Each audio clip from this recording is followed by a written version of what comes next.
اپنے من میں ڈوب کر پا جا سراغ زندگی. قرآن کیا کہتا ہے؟ وَفِي أَنفُسِكُمْ أَفَلَا تُبْصِرُونَ. اور تیسری اہم ترین آیات کیا ہے؟ آیات قرآنیہ. ان تینوں میں گہرا ربط ہے. آیات آفاقی، آیات انفسی، آیات قرآنی. ان میں تدبر کے ذریعے، غور و فکر کے ذریعے انسان ایمان حاصل کرے. یہ ٹاپ کا ایمان ہے، یہ انٹلیکچوئلز کا ایمان ہے، یہ صدیقین کا ایمان ہے.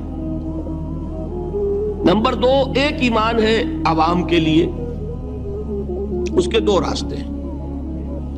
نمبر 1، صاحب یقین کی صحبت. جس کے اندر یہ ایمان پیدا ہو چکا ہو، آپ اس کے قریب رہیے. اگر بھٹی کے سامنے بیٹھیں گے حرارت پہنچے گی، اگر آپ برف کی سل کے قریب ہوں گے ٹھنڈ پہنچے گی. صاحب ایمان کی صحبت اختیار کریں گے، ایمان سرایت کرے گا. یہ ہے عوام کے لیے صحبت. کونوا مع الصادقین، ان کی صحبت اختیار کرو. تیسرا ذریعہ ہے جو ہمارے لیے خاص طور پر جو مسلمان پیدا ہوئے. اب ایک بچہ ہے 7 سال کا، آپ نے نماز پڑھنے کی عادت ڈال دی، پڑھ رہا ہے، اگرچہ غیر شعوری عمر سے شروع کر دیا اس نے.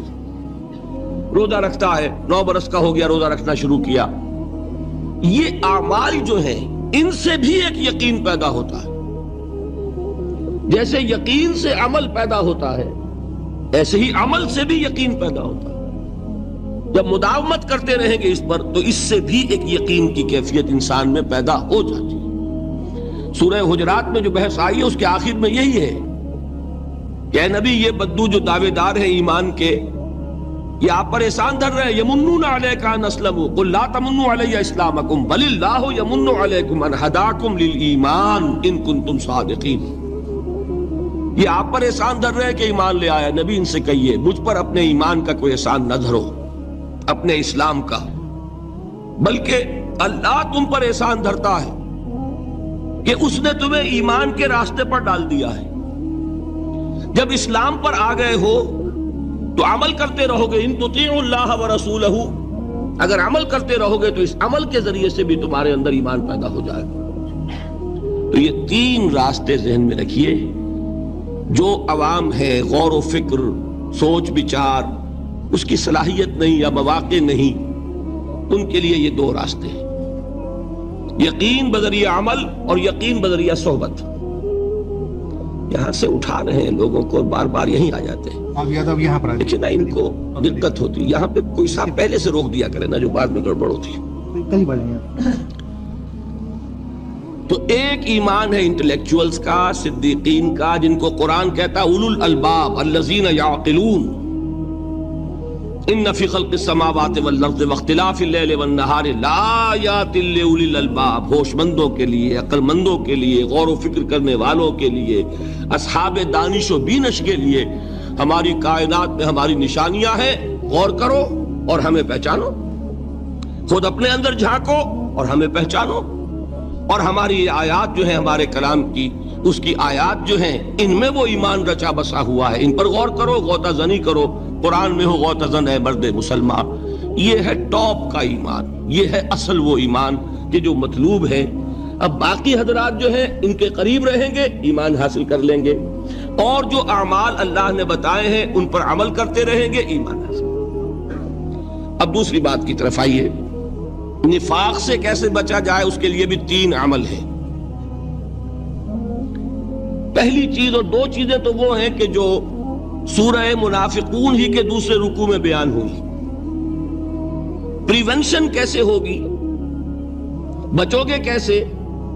دوام ذکر، اللہ کو یاد رکھو. یا ایھا الذین آمنوا لا تلہکم اموالکم ولا اولادکم عن ذکر اللہ ومن یفعل ذلک فاولئک هم الخاسرون.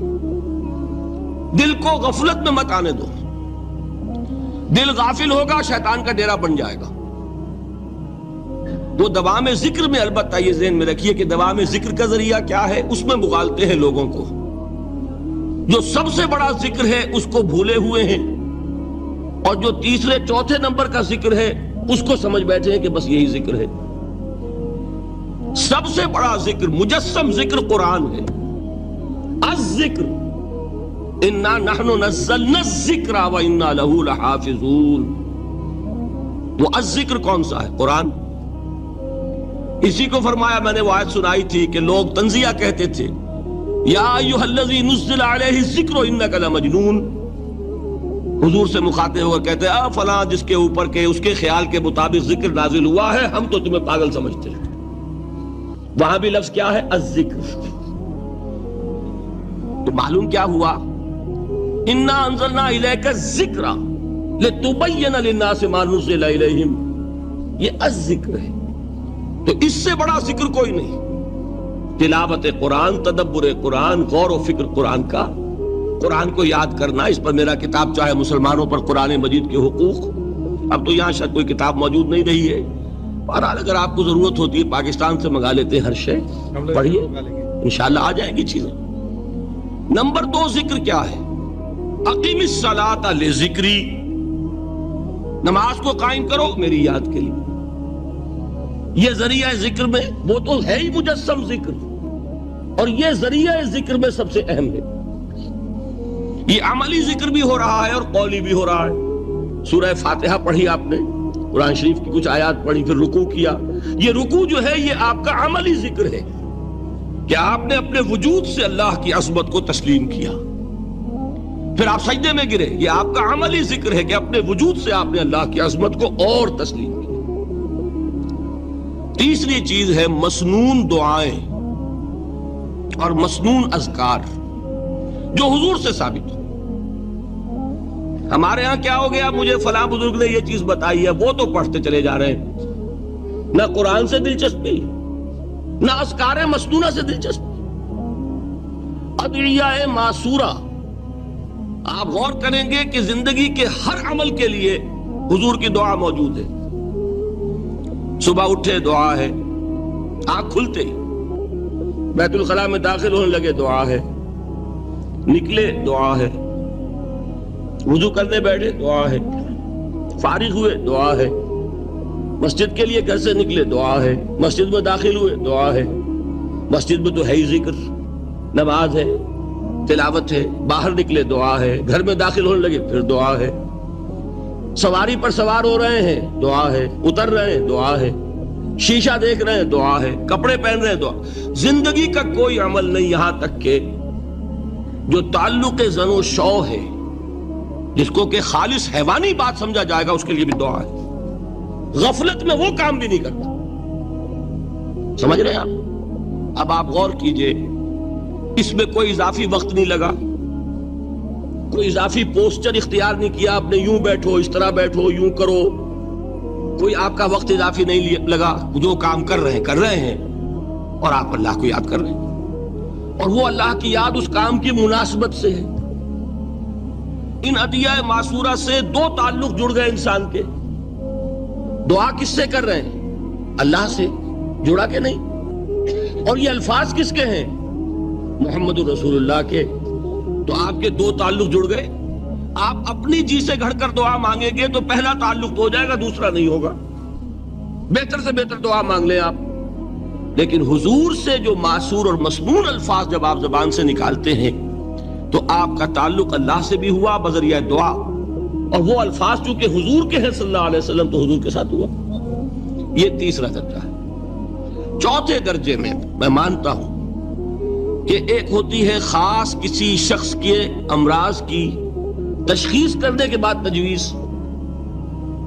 کوئی اگر طبیب ہے، ماہر طبیب روحانی، وہ آپ کو دیکھے گا تو اندازہ لگائے گا کہ آپ میں کیا کمی ہے، اس کے مطابق آپ کو ذکر بتائے گا. بھئی فلاں آیت کا مراقبہ کیا کرو.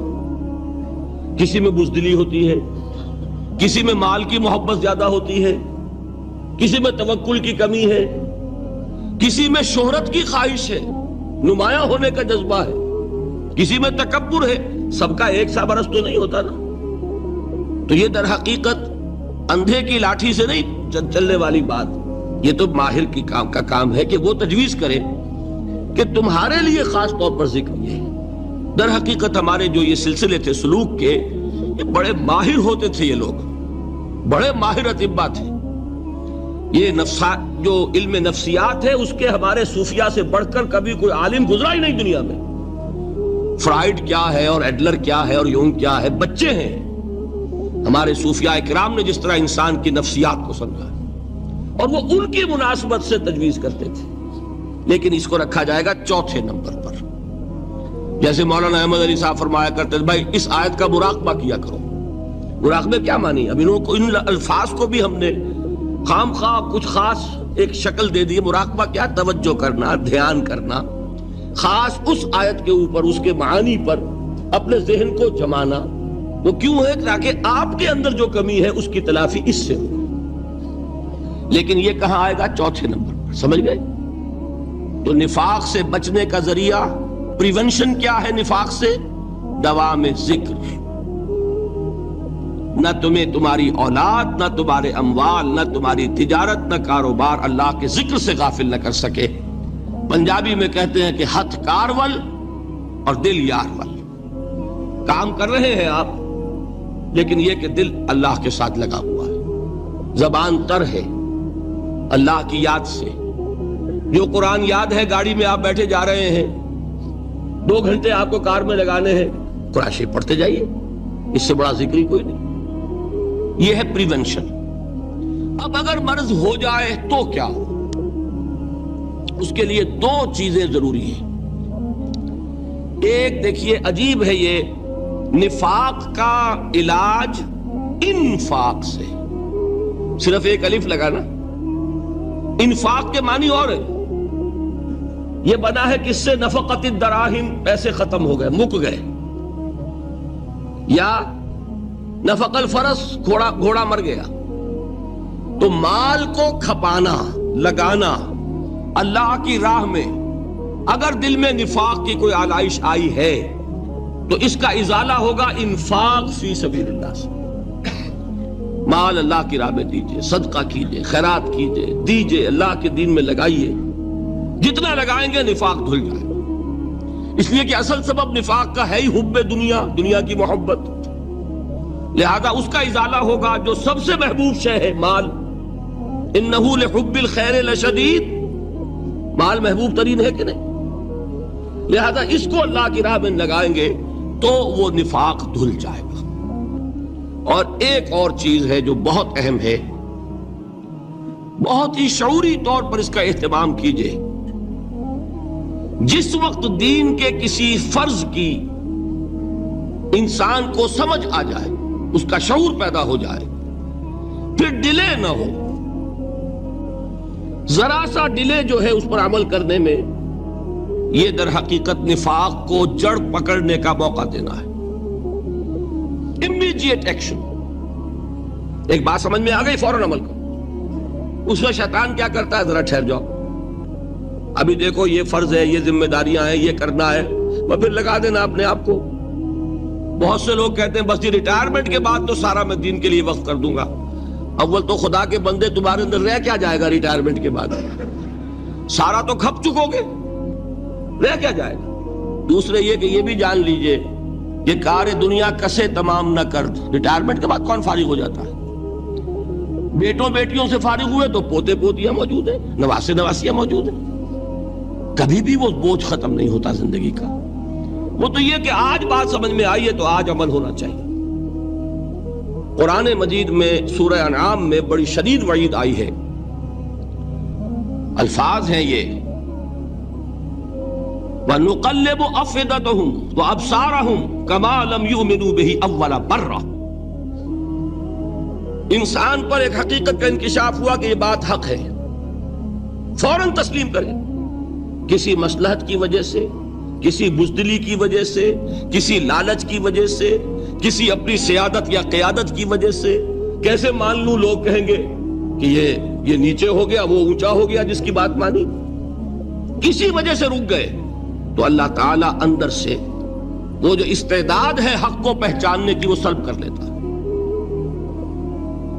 وَنُقَلِّبُ أَفْئِدَتَهُمْ وَأَبْصَارَهُمْ. ہم الٹ دیں گے ان کے دلوں کو بھی اور ان کی آنکھوں کو بھی. کیوں؟ کما لم یؤمنوا بہ اول مرہ، اس لیے کہ وہ پہلی مرتبہ جب انکشاف حق ہوا ہے وہ ایمان نہیں لائے۔ اس کا میں ایک واقعہ آپ کو سنانا چاہتا ہوں کہ کس طرح صحابہ کرام پر بھی وقتی طور پر یہ واقعہ اگر صحابہ کرام کا نہ ہوتا تو یہ حقائق سمجھ میں نہ آتے۔ غزوہ تبوک کے موقع پر یہ میں جملہ انکمپلیٹ رہ گیا، ضعف ایمان کا حملہ ہو جاتا تھا، نفاق کا نہیں معاذ اللہ، لیکن ضعف ایمانی کی اگلی منزل شروع ہو جاتی ہے نا، نفاق۔ جہاں جھوٹ بولنا شروع کیا نفاق، جھوٹی قسمیں کھانی شروع کی سیکنڈ سٹیج، اور جہاں مومنین صادقین سے بغض اور عداوت پیدا ہو گیا وہ تھرڈ سٹیج۔ تو وہ ضعف ایمان کا کیسے ہوتا ہے یہ حضرت کعب ابن مالک نے بڑی تفصیل سے بیان کیا ہے۔ غزوہ تبوک کے موقع پر جہاں منافقین نے آ کر جھوٹے بہانے بنائے، جھوٹی قسمیں کھائیں اور حضور سے ایگزمپشن لے لی، چھٹی لے لی، رخصت لے لی، وہاں 3 ایسے صحابہ بھی تھے جو مومن صادق تھے، لیکن وقتی طور پر شیطان نے انہیں ورغلایا۔ کیسے ورغلایا وہ سمجھ لیجیے۔ کعب ابن مالک نے تفصیل سے بیان کیا ہے، اور میرے نزدیک یہ جہاں تک میرا مطالعہ ہے طویل ترین حدیث ہے، بخاری اور مسلم میں بھی موجود ہے۔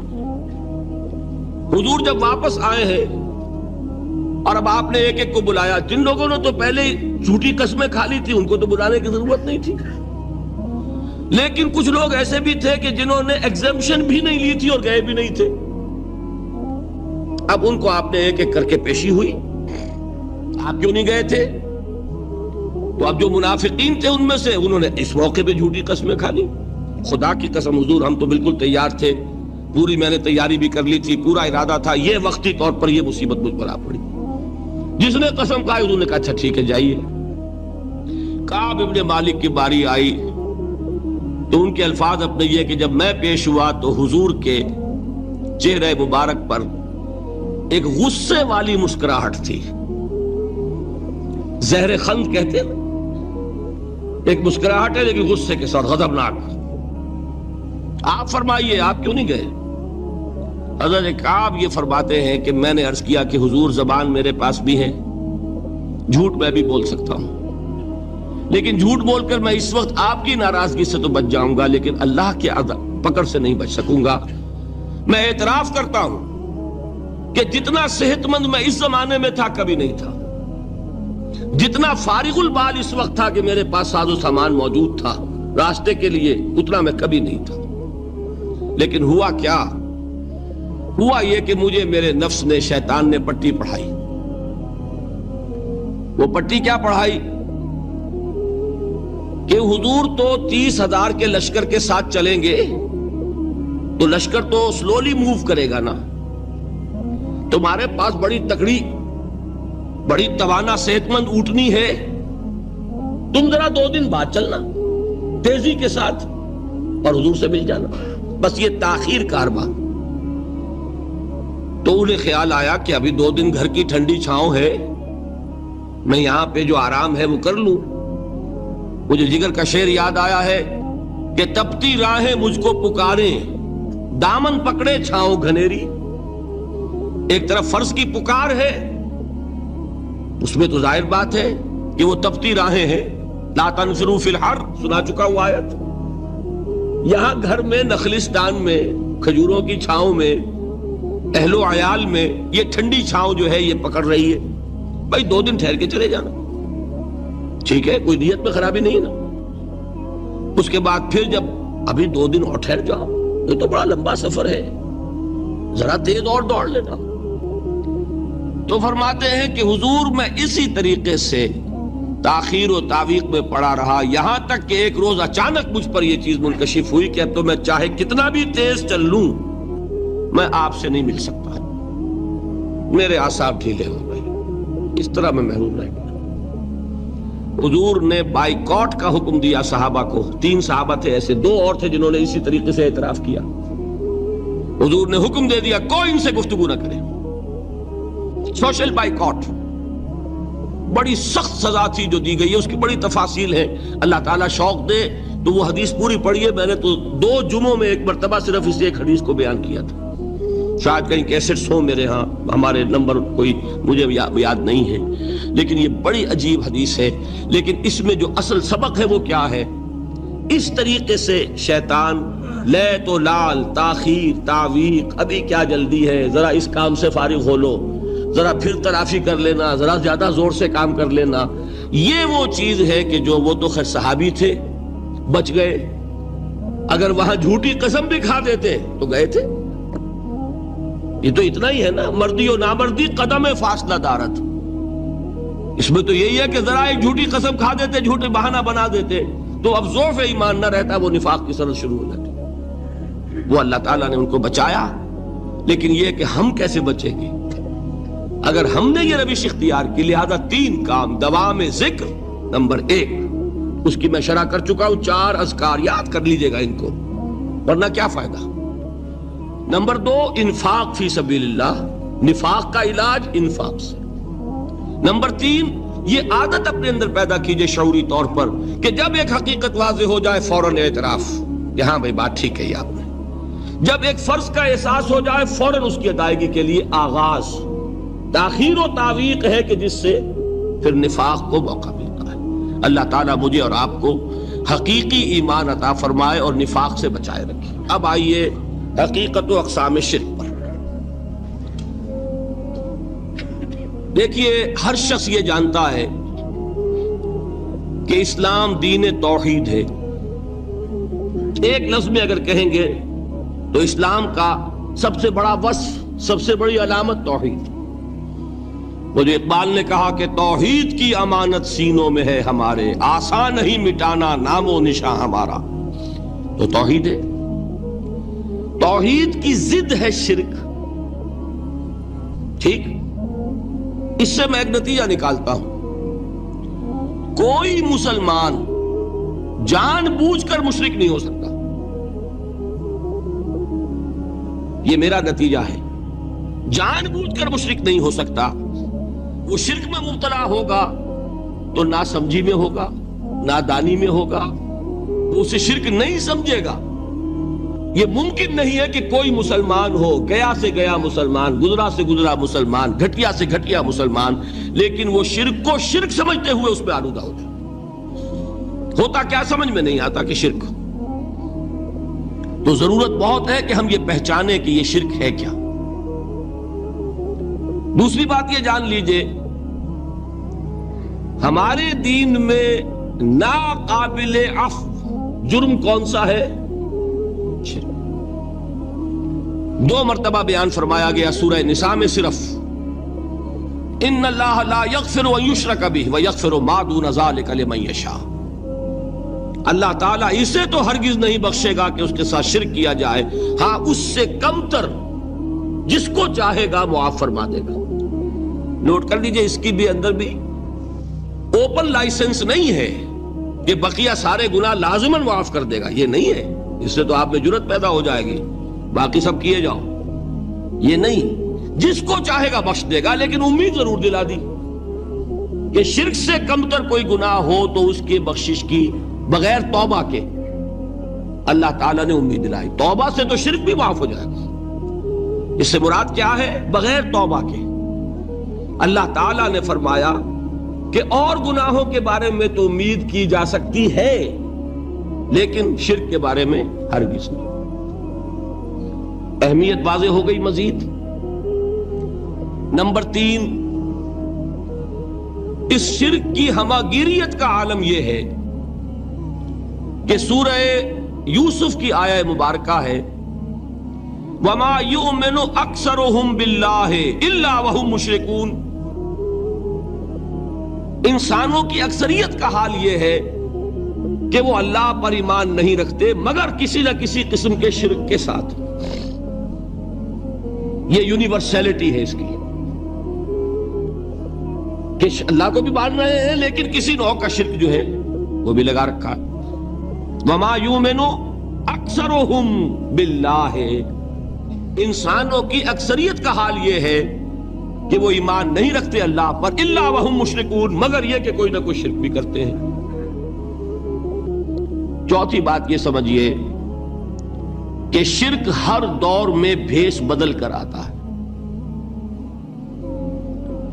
یہ ضروری نہیں ہے کہ شرک کی جو قسمیں آج سے 200 برس پہلے تھی صرف وہی آج بھی رہے. ہو سکتا ہے کہ بالکل نئی شکلیں اس شرک نے اختیار کر لی. اس سے کیا نتیجہ نکلا کہ اگر اجتہادی بصیرت نہیں ہوگی تو ہو سکتا ہے کہ ایک شخص جو ہمارے سابق علماء نے لکھ دیا کہ یہ چیز شرک، یہ چیز شرک، یہ چیز شرک، یہ چیز شرک، آج سے 500 برس پہلے کا انسان بڑے سے بڑا عالم دین اپنے زمانے کے شرک کو پہچان کر تو لکھ سکتا ہے. اس سے تو آپ بچ رہے ہیں. امام ابن تیمیہ نے اس کو شرک قرار دیا، اس کو شرک قرار دیا، اس کو شرک قرار دیا. کوئی شخص ہے جو اس سے تو بچ گیا. امام صاحب کی دی ہوئی بصیرت سے اس نے ان جو اقسام ہے شرک کی ان کو پہچان لیا. لیکن یہ عین ممکن ہے کہ آج کے شرک کو وہ نہ پہچان رہا ہو. اپنی جگہ وہ سمجھ رہا ہو اپنے آپ کو بہت بڑا موحد، جبکہ اس دور کا جو شرک ہے اس میں ملوث ہو. اس کو میں نے کہا ہے کہ اس شرک کے بارے میں بڑی اجتہادی بصیرت کی ضرورت ہے. فارسی کا ایک شعر ہے، بڑا پیارا شعر ہے. بہر رنگے کے خواہی جامہ می پوش، من انداز قدت رامی شناسم. اپنے محبوب سے کہہ رہا ہے شاعر کہ تم جس طرح کا چاہو لبادہ اوڑھ لو، میں تمہیں تمہارے قد سے پہچان لوں گا. کتنا ہی چھپا لو اپنے آپ کو، کیسے ہی لباس بدل لو. بہر رنگے کے خواہی جامہ می پوش، من انداز قدت رامی شناسم، میں تمہارے قد سے تمہیں پہچان. یہ اگر بصیرت نہ ہو کہ شرک کو اس کے قد سے پہچان سکیں آپ، اس کے لیے ضرورت ہے اصولوں کی. دیکھیے جس طرح الجبرا کے اصول ہوتے ہیں، فارمولا ہے، فارمولا ہاتھ میں آ گیا، مسئلے حل کرتے چلے جا رہے ہیں، آپ اپلائی کرنے کی دیر ہے فارمولے کی. اگر آپ نے صرف گنتی کر کے کسی زمانے کے شرک وہ تو سمجھ لیے، لیکن وہ بصیرت باطنی حاصل نہیں ہوئی، اجتہادی بصیرت، وہ اصول ہاتھ میں نہیں آئے کہ جس سے آپ پہچان سکیں، تو ہو سکتا ہے کہ اس دور کے شرک کو آپ نہ پہچان سکیں. اس کے لیے ضرورت ہے کہ اصل اصول ہاتھ میں آ جائیں تاکہ اصولوں کو اپلائی کریں. ایک بات مجھ سے اور سن لیجئے، میرا اپنا یہ تاثر ہے، ہمارے دین میں خیر، بھلائی، نیکی، چاہے وہ نظریے کی ہو، علم کی ہو، عقیدے کی ہو، عمل کی ہو، اخلاق کی ہو، وہ سب کیا ہے؟ وہ توحید ہی کے شجرہ طیبہ کی شاخیں ہیں. اور شر، برائی، گمراہی، خیالات کی ہو، نظریات کی ہو، علم کی ہو، عقیدے کی ہو، عمل کی ہو، اخلاق کی ہو، سب کے ڈانڈے شرک کے شجرہ خبیثہ سے ملتے ہیں.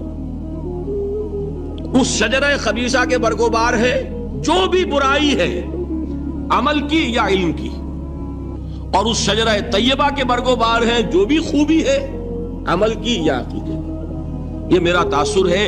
اور جب تک اس انداز میں وہ آپ کو اندرونی رشتے ظاہر نہیں ہوں گے، آپ پر منکشف نہیں ہوں گے، وہ اجتہادی بصیرت جو ہے پیدا نہیں ہو سکے گی. اب آئیے ایک اور بات دیکھیے، شرک میں اور الحاد میں کیا فرق ہے یہ بھی ہم نہیں سمجھتے. الحاد، مادہ پرستی، وہ کیا ہے؟ ایتھیزم، کسی بھی خدا کا انکار. ہمارے آج کے دور کی سب سے بڑی گمراہی یہ ہے. شرک کیا ہے؟ خداؤں کو ماننا. یہ کیا ہے؟ تھیزم ہے، لیکن پولی تھیزم ہے.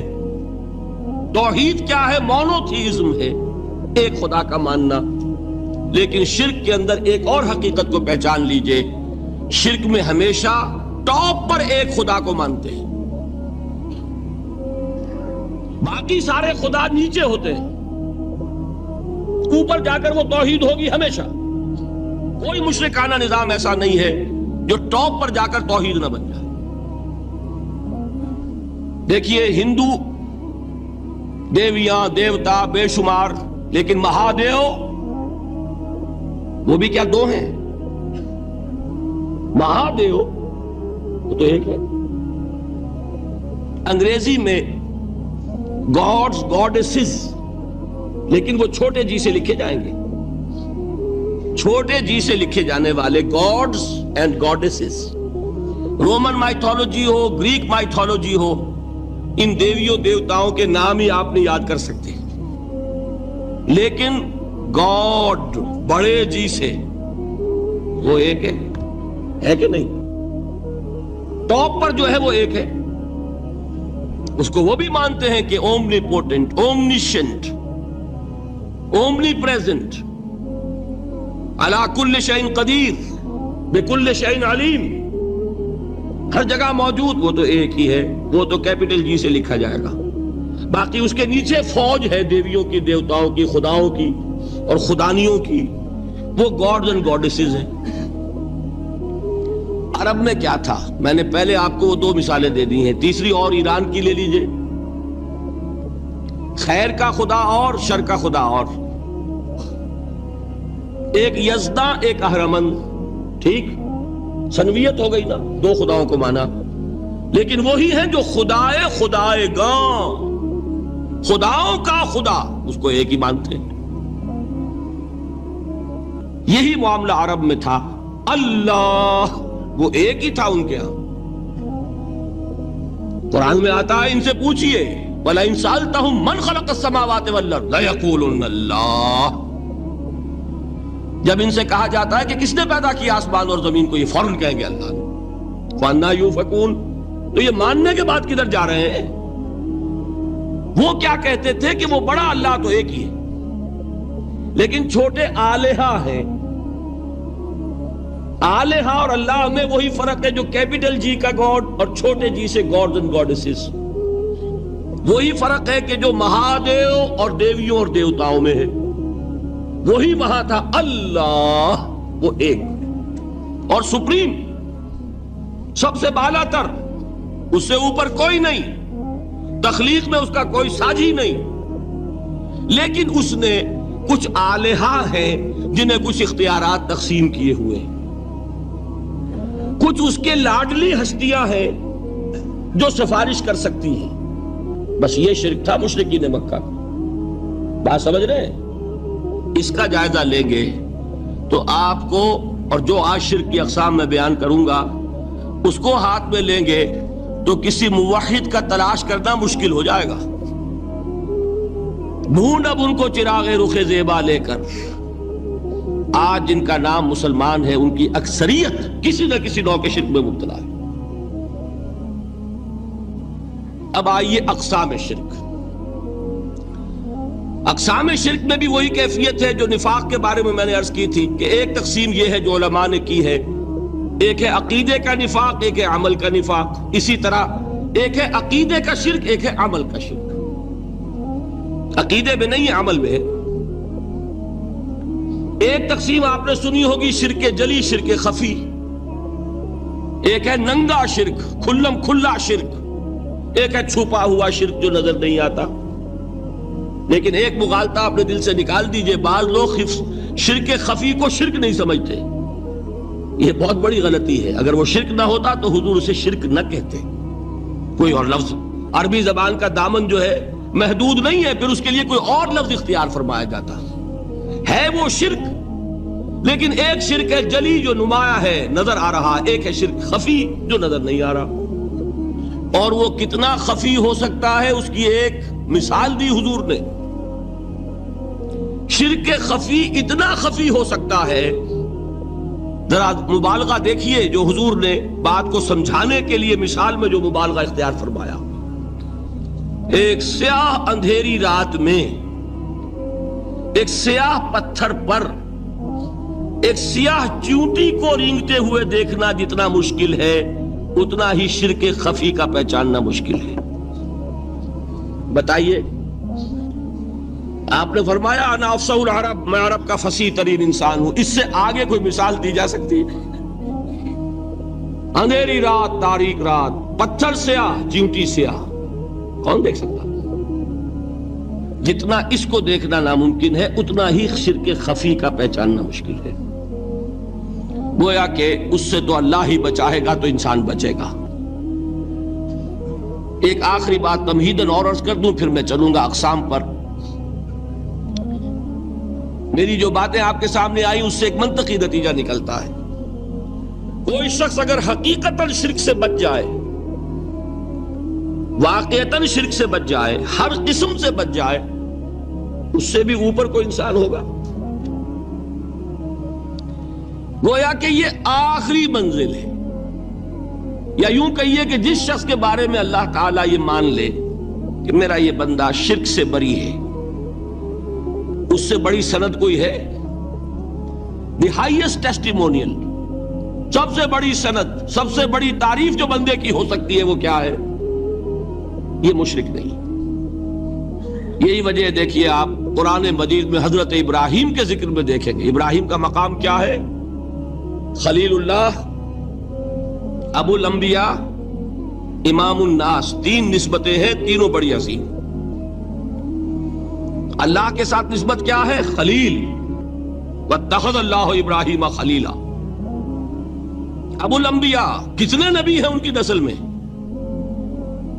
اسحاق اور اسماعیل سے چلیے، پھر یعقوب اور یوسف، اور پھر چلیے موسیٰ اور ہارون، اور پھر چلیے سارے انبیاء بنی اسرائیل کے، حضرت عیسیٰ، پھر یہاں تک کہ محمد الرسول اللہ کس کی اولاد ہے؟ ابراہیم کی، ابو الانبیاء۔ اور نمبر 3، انی جاعلک للناس اماما، امام الناس۔ اور قرآن میں جو سب سے بڑی سند انہیں دی جاتی ہے وہ کیا؟ وما کان من المشرکین۔ تو ابراہیم مشرکین میں سے نہیں تھے۔ معلوم ہوا کہ یہ سب سے بڑی سند ہے، سب سے بڑا سرٹیفکیٹ ہے، سب سے بڑا ٹیسٹیمونیل ہے جو اللہ کی طرف سے کسی کو مل جائے۔